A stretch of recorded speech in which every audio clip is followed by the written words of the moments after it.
Bonjour et bienvenue dans cette vidéo sur le statut d'artiste. Je suis François-Xavier Kermcab. Et moi, je suis Manon Vadelorge, consultante pour Emploi Charleroi. Le statut d'artiste, on en entend beaucoup parler et pourtant très peu de gens savent de quoi il retourne exactement. Donc aujourd'hui avec Manon, on va vous expliquer un petit peu les tenants et les aboutissants de cette solution de chômage pour les artistes. La première chose à savoir, c'est qu'il n'y a pas en soi de statut d'artiste. Les statuts, c'est très simple, il n'y en a que 3. Employé, indépendant ou fonctionnaire. Alors, qu'est-ce qu'on appelle le statut d'artiste? En fait, il s'agit d'un chômage qui s'applique spécifiquement aux artistes. Il s'agit donc d'un revenu de remplacement qui est le fruit de la solidarité interprofessionnelle. Alors, qu'est-ce qu'on entend exactement par prestation artistique? L'interprétation de l'ONEM, c'est la création et ou l'exécution ou l'interprétation d'œuvres artistiques dans le secteur de l'audiovisuel, des arts plastiques, de la musique, de la littérature, du spectacle, du théâtre ou de la chorégraphie. Donc comme on peut le voir, c'est très large, mais à la fois très restrictif. Il existe donc une liste des fonctions les plus fréquentes, sur lesquelles on peut se repérer. S'il y a un doute, on peut toujours avoir recours à la commission artiste qui va déterminer la nature artistique de votre prestation. Alors, obtenir le chômage, ça commence par ouvrir ses droits au chômage. Pour ouvrir ses droits au chômage, il faut effectuer un certain nombre de jours de travail dans une période de référence. Si l'on prend l'exemple d'une personne qui aurait moins de 36 ans, elle doit démontrer qu'elle a travaillé au minimum 312 jours sur une période de référence de 21 mois. Pour une personne de 36 à 49 ans, elle doit démontrer 468 jours sur 33 mois. Et pour une personne de plus de 50 ans, 624 jours sur 42 mois. Mais il existe des aménagements déjà à ce niveau-là pour les artistes, notamment la règle du cachet. Voilà. Donc, pour ouvrir vos droits, il y a la règle du cachet qui est valable pour les contrats artistiques et qui va vous permettre d'optimiser plus vite votre situation pour pouvoir obtenir ce statut d'artiste au chômage. Qu'est-ce que la règle du cachet? En fait, les contrats classiques, on va dire, sont à la durée. Donc, par exemple, vous travaillez 8 heures et ce sera une journée valorisée. Ici, si vous faites à la tâche, en fait, ça va vous permettre de valoriser le montant de votre cachet pour qu'il soit converti en plusieurs jours de prestations pour ouvrir vos droits. Donc, comment est calculé ce cachet? En fait, on prend un montant de référence. À l'heure actuelle, ce montant est de 62,53 €. Donc, prenons l'exemple. Si vous avez une journée de prestation avec un cachet qui est de 130 €, cela va pouvoir être valorisé pour 2 jours au niveau du chômage parce que ça représentera 2 fois ce montant de référence de 62,53 €.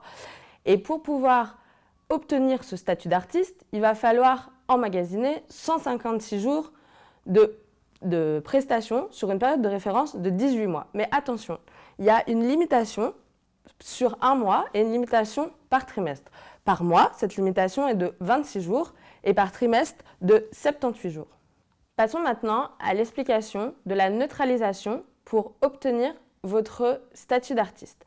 Donc, dans un premier temps, vous avez ouvert vos droits au chômage, vous êtes inscrit et au bout de 1 an au chômage, vous allez pouvoir demander votre statut d'artiste pour pouvoir avoir la neutralisation, c'est-à-dire la non-dégressivité de vos allocations de chômage. Comment faire? Premièrement, il faudra démontrer 156 jours de travail sur les 18 derniers mois.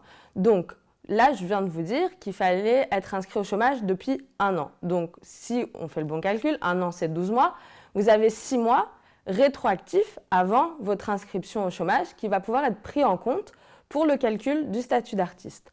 Ensuite, il y a une distinction dans ces 156 jours. En fait, au minimum, il faudra présenter 104 jours de prestations artistiques et vous avez le droit à 52 jours qui ne sont pas forcément des prestations artistiques, qui peuvent être des prestations techniques. À côté de ça, vous pouvez valoriser 104 jours avec la règle du cachet, comme ça, ce sera plus facile et plus rapide pour vous.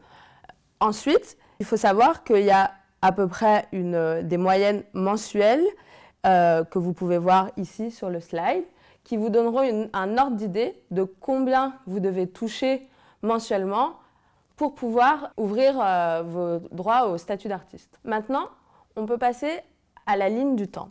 Comment ça va se passer? En fait, imaginons, là, le 1er avril 2019, vous êtes inscrit au chômage, vous aviez assez de jours pour ouvrir vos droits.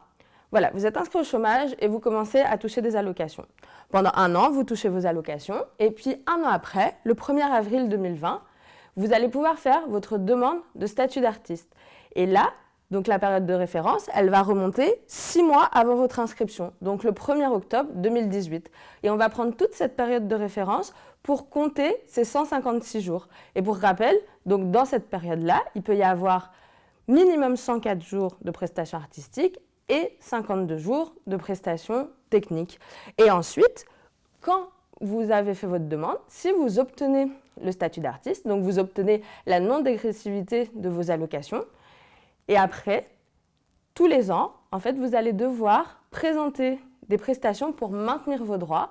Et en fait, par an, il faudra justifier 3 jours ou 3 cachets par an pour pouvoir continuer à maintenir vos droits au statut d'artiste. Et donc, le 1er avril 2021, il faudra faire la demande pour prolonger votre statut d'artiste. Et Fix vous expliquera comment le faire. Tout à fait. Et donc, comment prolonger son statut d'artiste? Eh bien, en fait, là, c'est le plus simple. Tout ce que vous avez à faire, c'est démontrer que vous avez eu, pendant l'année écoulée, 3 prestations artistiques minimum, sur donc une période de référence de 12 mois. Si c'est le cas, votre statut, entre guillemets, est automatiquement prolongé.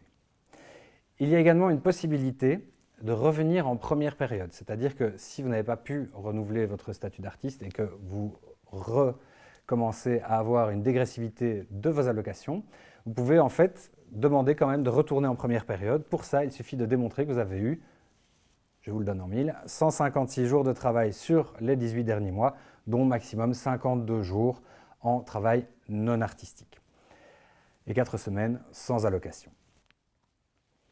Vous avez des questions?